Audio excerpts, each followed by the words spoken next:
Now, the effect on local law enforcement is the reason my next guest thinks Apple should comply with the government. Cyrus Vance, Jr. is Manhattan District Attorney, and he joins me now. Mr. Vance, you're being used. I'm sure you heard what Ted Olson had to say. You're being used by him and others on the Apple side to make the other side of your argument. Hello, David. Good afternoon. Hi.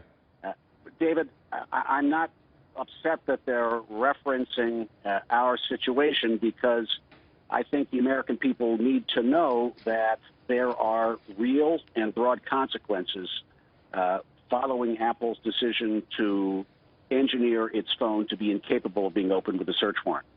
So I think the American people need to understand, and I think they would want to understand, that while we spent a lot of time recently talking about this issue in the context of the FBI and the federal government, it's in state courts. 95% of the cases in this country are handled in state courts and local courts, such as a district attorney's office. And let me just be clear for those listeners now that you yourself, right here in Manhattan, have about 170 iPhones right now that you want to get into.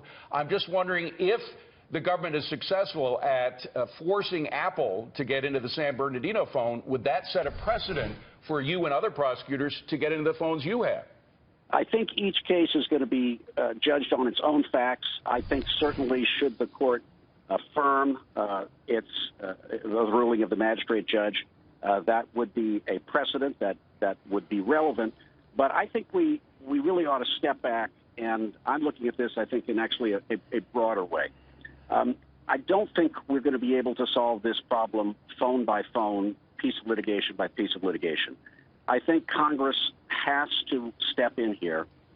It has to assert its control over national security issues and the balance between privacy and public safety, and take that away, because it's effectively been outsourced to Apple and Google. Yeah, well, it's probably going to be a combination of that and the courts weighing in. But do you believe that Apple itself cannot penetrate their own encryption? I mean, they set it up. They say they can't get into it. Do you believe them? Well, here's what I can say.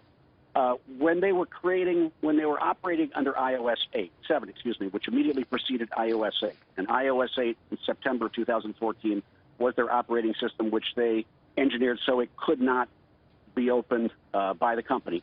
Under iOS 7, they marketed iOS 7 as a highly secure platform for communication.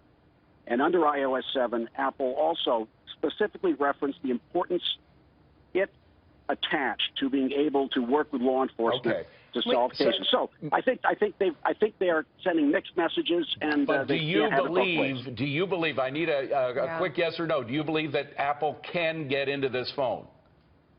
I actually don't know.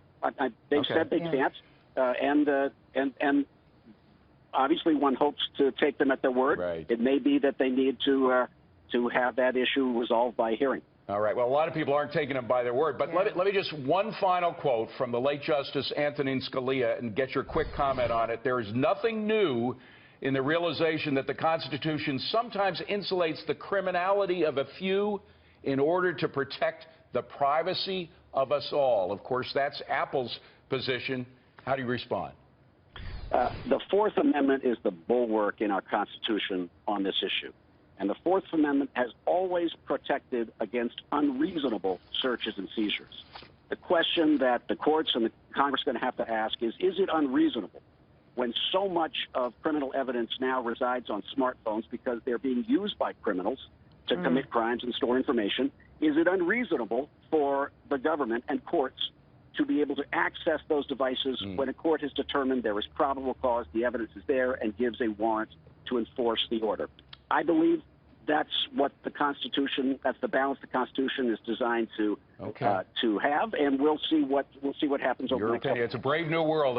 That's for sure. A lot of new technology means we perhaps are going to have a lot of new laws to deal with that technology. Cyrus Vance, Jr., thank you very much for joining us. Appreciate it. David, thanks so much.